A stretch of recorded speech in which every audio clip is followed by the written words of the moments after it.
Conventional RCC आणि ॲल्युफ्लॉम RCC यांमधील सर्वात मोठा फरक काय? कन्व्हेन्शनल आर सी सी आणि ॲल्युफॉर्म आर सी सीमध्ये मेजर डिफरन्स हा आहे की कन्व्हेन्शनल आर सी सीमध्ये आपल्याला पहिला फ्रेम स्ट्रक्चर तयार करून त्यानंतर वीट बांधकाम व प्लॅस्टर करावे लागते, पण ॲल्युफॉर्ममध्ये आपल्याला एकाच वेळेस मोल्ड मिळतो, त्याच्यामुळे आपले एकाच वेळेस भिंती स्लॅब आणि कॉलम एकाच वेळेस कास्ट होतात, त्याच्यामुळे आपले काम हे एकदम फास्ट एकसंध आणि मजबूत होते, तसेच ते अर्थक्वेक रेजिस्टन्स पण त्याला प्राप्त होतो. या दोन सिस्टीममध्ये बांधकामांच्या गतीत काय फरक आहे का? ॲल्युफॉर्म आर सी सीची गती खूप जास्त असते. एकदा सिस्टीम सेट झाल्यानंतर एका मजल्याचे काम पूर्ण होण्यासाठी 7 ते 10 दिवस लागतात. तर कन्व्हेन्शनल आर सी सी पद्धतीमध्ये कामगार आणि क्युरिंगचे टप्पे याच्यामुळे आपल्याला तेच काम पूर्ण व्हायला 25 ते 30 दिवस लागतात. कोणत्या सिस्टीमची क्वालिटी आणि फिनिशिंग चांगली आहे?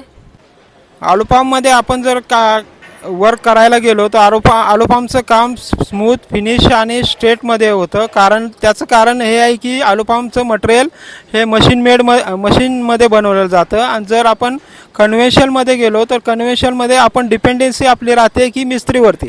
मिस्त्रीचं मग सरफेसिंग ते फिनिशिंग तो कसा करेल त्याच्यावरती डिपेंड राहतं.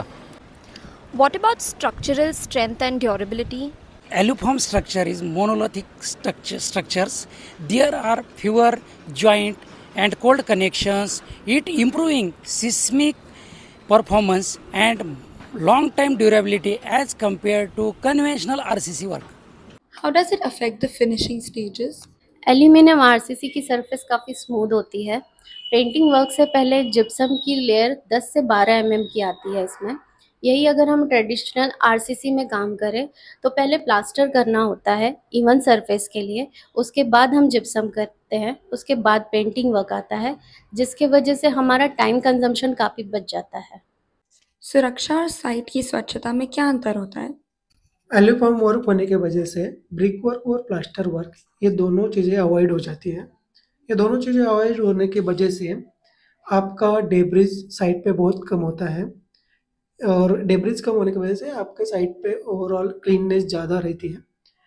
और सेफ्टी का आप सोचे तो उसमें एक स्टेप बाय स्टेप काम होता है, सिस्टम से काम होता है. इसके वजह से लेबर की सुरक्षा और ज़्यादा बढ़ जाती है. How does Aluform RCC impact project consistency and repeatability? Okay.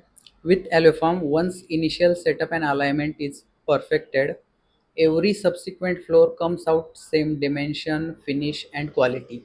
And in conventional RCC, some small variations creep in from manual and workmanship. So you may see the differences from floor to floor. So Aluform brings true consistency across the structure. Which system would you recommend for future ready construction?